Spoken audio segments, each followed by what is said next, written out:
இறைவனுக்கு நன்றி.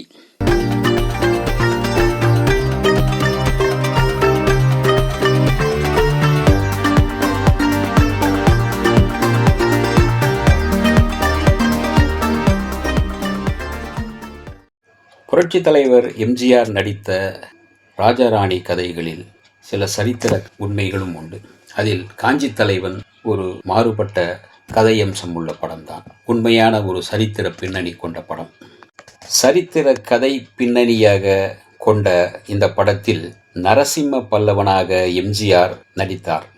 பரஞ்சோதியாக SSR நடித்தார். சோழ இளவரசியாக பானுமதியும் புலிகேசியாக அசோகனும் முக்கிய கதாபாத்திரத்தில் எம்ஜிஆரின் தங்கையாக விஜயகுமாரியும் எதிர்நாயகனாக MR ராதாவும் ஆகியோர் நடித்திருந்தனர்.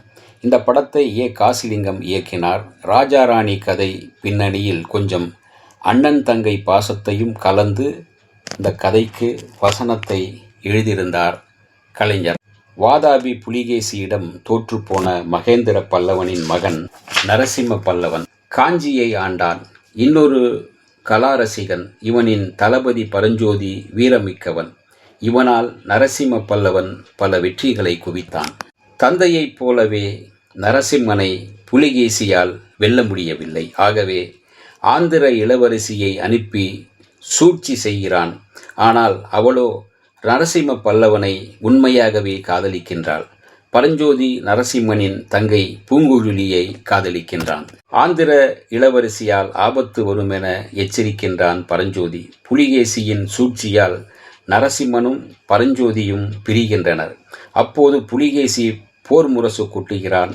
போர்ப்படை தளபதி இல்லாமல் நரசிம்மன் தனியாக போருக்கு போகிறான். பூங்குழலி கொற்றவையை வணங்க செல்கின்றாள். வெடியால் கோயில் தகர்ந்து போக அவள் இறக்கின்றாள்.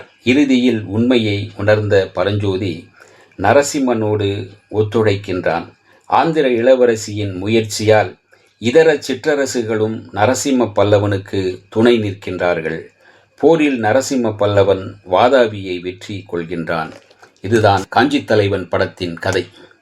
பேரறிஞர் அண்ணாவின் புகழையும் அவரின் கொள்கைகளையும் பற்றியும் பல திரைப்படங்களில் தான் எழுதிய வசனங்களில் வாயிலாக எடுத்துச் சொன்ன கலைஞர் கருணாநிதி அண்ணாவின் புகழ்பாடும் விதமாக இந்த படத்திற்கு காஞ்சி தலைவன் என்கின்ற பெயரை சூட்டினார்.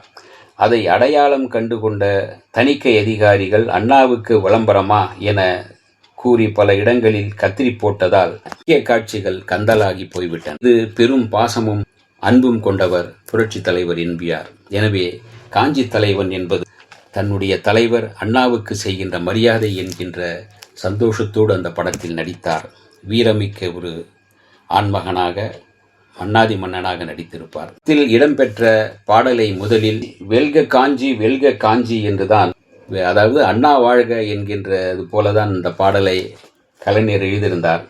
ஆனால் சென்சாருடைய இந்த இடிபிடி காரணமாக பிறகு வெல்க நாடு என்று மாற்றப்பட்டது. KV மகாதேவன் இசையில் சிதம்பரம் ஜெயராமன் குரலில் ஒலித்த அந்த புறநானூற்று பாடலில் குடலை போல மழலை பேசும் குழந்தைகளின் முத்தமும் கொஞ்சுகின்ற அஞ்சுகத்தின் கோலமொழி சத்தமும் என தனது தாயின் பெயரை சேர்த்து அழகு சேர்த்த கலைஞர் வேங்கை புலி மன்னனடா வீரர்களின் தலைவனடா என்று அறிஞர் அண்ணாவின் புகழையும் பாடினார். இதே படத்தில் உலகம் சுத்துது எதனாலே என்ற பாடலையும் எழுதினார். பானுமதியின் வசீகர குரலில் ஒலித்த மயங்காத மனம் யாவும் மயங்கும் அண்ணன் தங்கை பாசத்தை TM சௌந்தரராஜன் புய் சுசிலா குரலில் எதிரொலித்த ஒரு கொடியில் இரு மலர்கள் பிறந்ததம்மா காஞ்சியின் பெருமை சொல்லும் கண் கவரும் சிலையே காஞ்சி தரும் கலையே போன்ற காலத்தை அழியாத பல பாடல்களும் இந்த படத்தில் இடம்பெற்றிருந்தது. காஞ்சி தலைவன் அண்ணாவுக்கு மகுடம் சூட்டிய பெயராக அமைந்ததால் இந்த படம் மாபெரும் வெற்றி பெற்றது. அண்ணாவுக்கு எம்ஜிஆர் செலுத்திய நன்றி அறிதலாக தான் இந்த படத்தின் தலைப்பு அமைந்தது. இந்த வீடியோ உங்களுக்கு பிடிச்சிருந்தா லைக் பண்ணுங்க, ஷேர் பண்ணுங்க, கமெண்ட் பண்ணுங்க, சப்ஸ்கிரைப் பண்ணுங்க, மறக்காம பெல் ஐகானை கிளிக் பண்ணுங்க.